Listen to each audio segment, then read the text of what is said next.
एक बार की बात है, एक छोटी सी चिड़िया जंगल में रहती थी।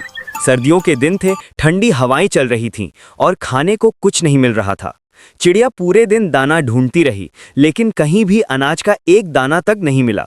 थक कर वो एक पेड़ की टहनी पर बैठ गई और भगवान से बोली, हे भगवान, आज कुछ खाने को दे दो, नहीं तो मैं भूख से मर जाऊंगी।